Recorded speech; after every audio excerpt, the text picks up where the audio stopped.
Hello বন্ধুরা, দেখতে পাচ্ছ এখানে আমরা কাল্লা এবং উচ্ছা ক্ষেতের মধ্যে চলে এসেছি। এখানে প্রায় 3 থেকে 3.5 বিঘা কাল্লা লাগানো আছে। দেখতে পাচ্ছ প্রতিটা গাছের কোয়ালিটি, এবং এটা হচ্ছে আমার একটা বন্ধু লাগিয়েছে, তো এর সাথে দেখা করতে এসেছি এবং এর গাছগুলো একটু ঘুরে ফিরে দেখবো যে কেমন কি আছে। ঠিক আছে, তো বন্ধুরা চলো দেখাচ্ছি সবাইকে। তো দেখতে পাচ্ছ এটা হচ্ছে আমার বন্ধু স্কুল ফ্রেন্ড, তো এর বাড়িতেই আমরা এসেছি। তো কি কি লাগানো আছে তোর কাছে? আমার কাছে আছে উচ্ছা আছে, করলা আছে, আর আর সেরকম কিছু নেই। কেমন লাভ হয় এই উচ্ছা বা কাল্লাটা এখানটায়? মোটামুটি ভালোই লাভ হয়, খাটালিও সেরকম আছে। এটা কতদিনের মাথায় ওঠে? এটা ওই 60-65 দিনের মাথায়। কতদিন চলে এটা? ওই 1.5 মাস 3 মাস মতন। মানে প্রফিট ভালোই হয়।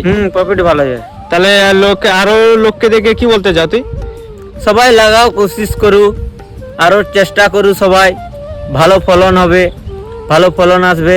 ওষুধ ঠিকঠাক মারো, গাছের যত্ন করতে হবে, তো গাছের যত্ন করতে হবে।